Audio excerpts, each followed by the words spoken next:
বীরভূমে মল্লারপুর থানার বিজেপির পক্ষ থেকে গণডেপুটেশন দেওয়া হয়। কসবা ল কলেজে ছাত্রীর গণধর্ষণ এবং মল্লারপুর থানার দীর্ঘদিনের আইন শৃঙ্খলার সার্বিক অবনতির জন্য ভারতীয় জনতা পার্টির পক্ষ থেকে একটি ডেপুটেশন দেওয়া হয়। মল্লারপুর বায়না মোড় থেকে শুরু করে মল্লারপুর থানায় এই বিক্ষোভ মিছিলটি এসে শেষ হয়। পরবর্তীতে মল্লারপুর থানায় বসে বিক্ষোভ দেখায় বিজেপির কর্মী সমর্থকেরা। এই বিক্ষোভে ছিলেন দুই সাংগঠনিক জেলা সভাপতি ধ্রুব সাহা এবং শ্যামাপদ মণ্ডল। এছাড়াও ছিলেন দুবরাজপুর বিধানসভার বিজেপি বিধায়ক অনুপ কুমার সাহা। বিজেপির জেলা সভাপতি ধ্রুব সাহা দাবি করেন, তৃণমূলের জামানায় আইন শৃঙ্খলা বলে কিছুই নেই। এখানে শাসনের আইন নয়, শাসকের আইন চলে। মহিলাদের ওপর নির্যাতন করা তৃণমূলের কাছে এখন দায়িত্ব ও নৈতিক কর্তব্যের মধ্যে পড়ছে। এই ধরনের একাধিক দাবি নিয়ে মল্লারপুর থানায় একটি ডেপুটেশন দেওয়া হয়।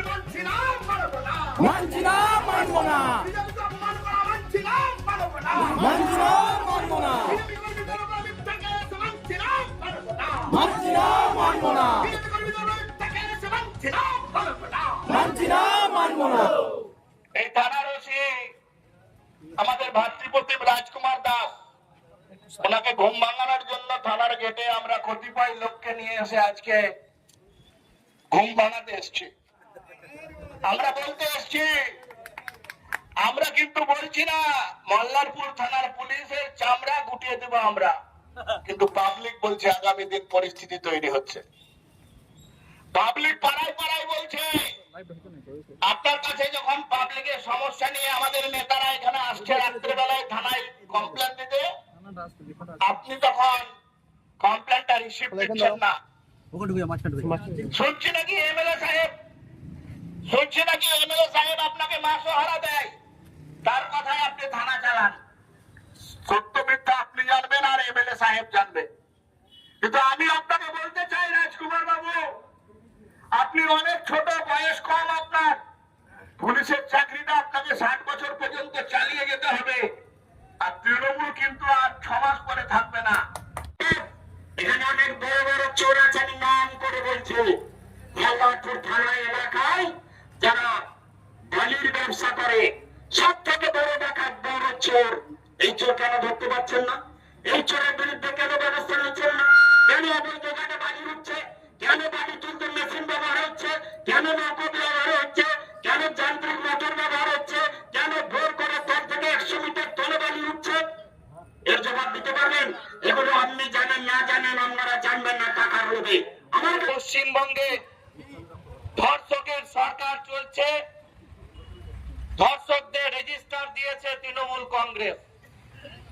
বিগত 14 বছর ধরে পশ্চিমবঙ্গের প্রত্যেকটা মহিলারা আজকে অসুরক্ষিত।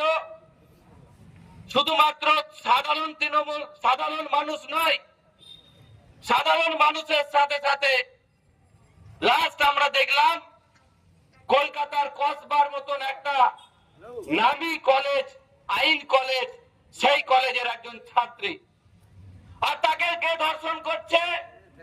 এই তৃণমূল কংগ্রেসের ছাত্র নেতারা।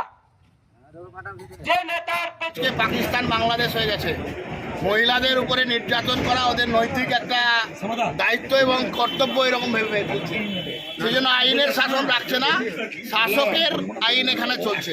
তাই শাসক মনে করলে মহিলাকে বস্ত্র হনন করতে পারে, শাসন মনে করলে মহিলাকে নিয়ে ফুর্তি করতে পারে, এটা করতে করছে। দেখুন, যে মহিলার সম্বন্ধে বলছে সে মহিলা কিন্তু বিজেপির নয়, তৃণমূলের, সে পঞ্চায়েত সমিতির সভাপতি। আজকে তাকে রাজপথে দাঁড়িয়ে তার শাড়ির আঁচল ওড়না ধরে টানাটানি করছে, তৃণমূল করছে। এই ঘটনার আমরা তীব্র প্রতিবাদ জানাচ্ছি, নিন্দা প্রকট করছি। সাথে সাথে এই ঘটনার নিরপেক্ষ তদন্তের দাবি করছি এবং দোষীদের অবিলম্বে শাস্তির দাবি করছি। যদি শাস্তি না হয় দোষীদের, নারীর সুরক্ষার জন্য, নারীর সম্মানের জন্য আমরা নারী সম্মান যাত্রা যেমন করছি, এই নারীর সম্মানের জন্য আমরা যতদূর যেতে হয় যাব। এই লড়াই নারীর সুরক্ষার জন্য, নারীর সম্মানের জন্য লড়াই, আমাদের এই লড়াই চলছে। ওই মহিলা বলছে এই রাজ্যে মহিলারা সুরক্ষিত নয়। তো ওই মহিলাকে আমার তো কিছু বলার নাই, মহিলা তৃণমূল করেন আর রাজ্যটা তৃণমূলেরই। সেই জন্য মহিলাকে আমি বলবো, আপনাকে ধন্যবাদ জানাচ্ছি। আপনার অনেক পরে হলেও জ্ঞান হচ্ছে, বোধোদয় হচ্ছে।